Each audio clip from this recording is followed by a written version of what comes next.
प्रत्यावर्ती धारा परिपथ में केवल प्रेरकत्व।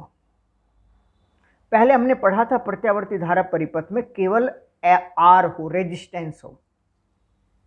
अब हम देखना चाह रहे हैं कि केवल एल हो तो क्या स्थिति होगी। डिफरेंस का चिन्ह है, सर्किल बनाया गया है, तो ये प्रत्यावर्ती धारा स्रोत का सिंबल हो गया। V बराबर V0 sine omega T voltage हमारे पास है।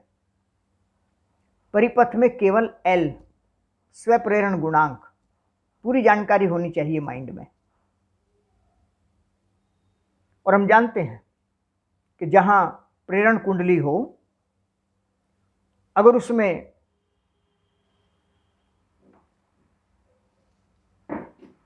धारा प्रवाहित करके धारा का मान परिवर्तित किया जाए तो उसमें प्रेरित विद्युत वाहक बल उत्पन्न हो जाता है। स्व प्रेरण गुणांक के चैप्टर में हमने ये सब चीजें निकाली थी। E बराबर minus L d I by d T, ये प्रेरित विद्युत वाहक बल होता है। ये कहां से आया ये पता होना चाहिए माइंड में इस समय। साइंस में ऐसा कुछ नहीं होता है कि एग्जाम होगा तो कोई टॉपिक तैयार करेंगे वरना कुछ नहीं। वो तो जब कोई टॉपिक पढ़ रहे हैं तो इससे पहले के तो सारे आज तैयार हैं ही। E बराबर L minus L d I by d T. और देखिए V वोल्टेज हमने लगाया है, प्रेरण कुंडली है, धारा परिवर्तन का विरोध करती है। लेंज के नियमानुसार प्रेरित धारा या प्रेरित विद्युत वाहक बल की दिशा इस प्रकार होती है कि वह उस कारण का विरोध करे जिसकी वजह से वो स्वयं उत्पन्न हुई है। इसका मतलब इस वोल्टेज की विपरीत दिशा में होगा, माइनस होगा, तो टोटल वोल्टेज 0 हो गया परिपथ का।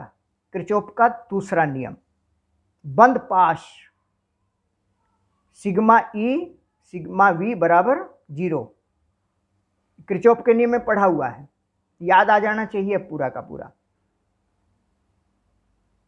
V minus L, V voltage लगाया है, यहां उत्पन्न हुआ है minus L d I by d T, total 0 हो गया।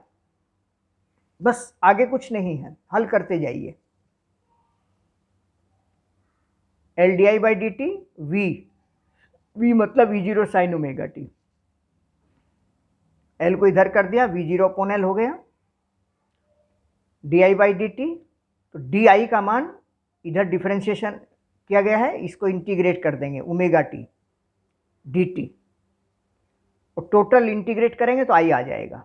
D I is equal to V0 upon L sine omega T D T, I धारा टोटल इंटीग्रेशन। और ये इंटीग्रेशन सरल चीजें हैं, पहले भी 2-4 वही फॉर्मूले हैं। V0 upon L sine omega T का माइनस होता है, ओमेगा से डिवाइड करेंगे, minus cos omega T upon omega.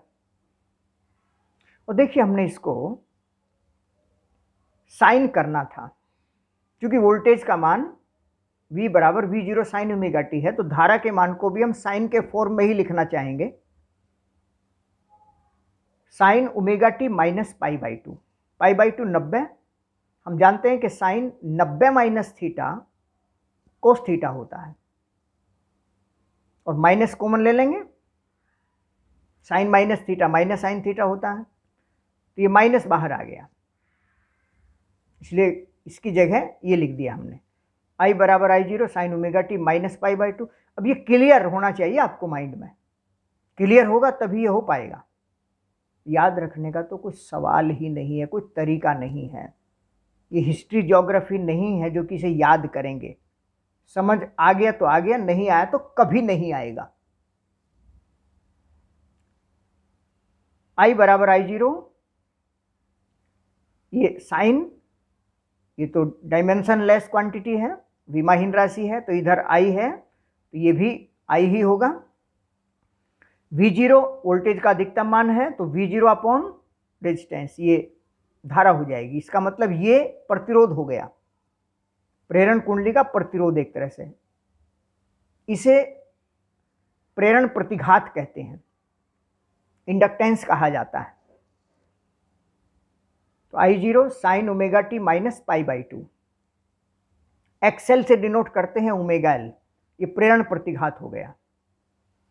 देखिए वोल्टेज का मान था V बराबर V0 साइन ओमेगा टी और धारा का मान आया है I बराबर I0 sine omega t minus π/2। इसका मतलब धारा की कला ओमेगा टी माइनस π/2 है और वोल्टेज की कला ओमेगा टी है। तो इससे ये पीछे हो गई, कम हो गई, यानी धारा पश्चगामी है। प्रेरण कुंडली में धारा पश्चगामी है, या यूं कहिए कि वोल्टेज अग्रगामी है। दोनों तरीके से बनाया जा सकता है। धारा से वोल्टेज अग्रगामी, धारा से वोल्टेज अग्रगामी, वोल्टेज की कला ज़्यादा है या धारा की कला कम है, वोल्टेज से धारा पश्चगामी। और चूंकि ये π/2 फेज डिफरेंस आया है, कला का अंतर π/2 आया है 90 डिग्री, तो इसका मतलब हुआ कि धारा और वोल्टेज में 90 डिग्री का कलांतर होता है। 90 डिग्री का मतलब ये 0 है, ये पाई है, इतना π/2 हो गया। और इसका मतलब है कि ये अगर 0 है तो ये मैक्सिमम। अच्छी तरीके से इसको तैयार करेंगे, समझ लें। कोई भी बात हो अवश्य पूछें। प्रत्यावर्ती धारा परिपथ में शुद्ध संधारित्र होने पर, अभी तक हम पढ़ चुके हैं प्रत्यावर्ती धारा परिपथ में केवल रेजिस्टेंस हो, प्रत्यावर्ती धारा परिपथ में केवल प्रेरण कुंडली हो, एल हो। अब हम जान रहे हैं प्रत्यावर्ती धारा परिपथ में केवल रेजिस्टेंस हो, ये कंडक्टेंस, संधारित्र, धारिता। एसी सोर्स है V बराबर V0 साइन ओमेगा टी, संधारित्र धारिता C है। ये प्लस है तो ये माइनस, ये माइनस है तो ये प्लस, ये प्लस है तो यहाँ से प्लस चलेगा आवेश, ये प्लस होगा, ये माइनस होगा, ये प्लस, इसका मतलब वोल्टेज सेम हो गया। संधारित्र का वोल्टेज V बराबर Q/C होता है और यहां वोल्टेज हमने लगाया है V0 साइन ओमेगा टी, तो बस Q/C is equal to V0 sine omega t. Q का मान ये आ गया। इसे डिफ्रेंशिएट किया dQ/dt, क्योंकि करंट जानना चाहते हैं। वोल्टेज हमने V0 साइन ओमेगा टी लगाया है तो करंट कितनी होगी वो जानना चाह रहे हैं, तो इसलिए डिफ्रेंशिएट कर दिया विद रेस्पेक्ट टू टी, क्योंकि dQ/dt करंट होती है, d/dt, और ये C ओमेगा, इसको नीचे कर दिया ओमेगा C, 1/ओमेगा C, क्योंकि इसको ऊपर ले जाएंगे तो यहाँ गुणा हो जाएगी, जू का तू आ जाएगा। ये साइन है, विमाहीन राशि है, तो I इधर, ये भी I होगा, और V0 है तो इसका मतलब ये रेजिस्टेंस हो गया। संधारित्र का जो प्रतिरोध है उसे XC से डिनोट करते हैं। धारितीय प्रतिघात, capacitive inductance, reactance, capacitive reactance, यानी एक तरह से संधारित्र का, धारिता का जो प्रतिरोध है धारिता के कारण, वो XL 1/ओमेगा C। और देखिए यहां I बराबर I0, क्योंकि V मैक्सिमम वैल्यू है, रेजिस्टेंस से डिवाइड करेंगे तो I का मान आएगा, अधिकतम होगा। तो I बराबर I0 sine omega T plus π/2। V बराबर V0 साइन ओमेगा टी है, I बराबर I0 sine omega T plus π/2 है। इसका मतलब धारा की कला ज़्यादा है, धारा की कला ज़्यादा है, धारा आगे है, धारा अग्रगामी है वोल्टेज से, या यूँ कहिए कि वोल्टेज पश्चगामी है धारा से। धारा से वोल्टेज पश्चगामी, पीछे की ओर, नीचे की ओर, वोल्टेज से धारा अग्रगामी। धारा आगे है, धारा आगे है, वोल्टेज पीछे है।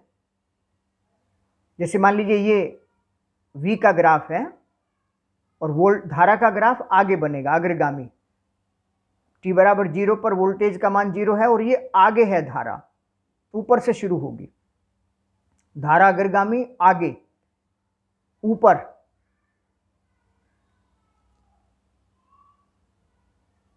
धारा का ग्राफ अगर धारा का ग्राफ ये बनाया जाए तो वोल्टेज पीछे, नीचे, पश्चगामी।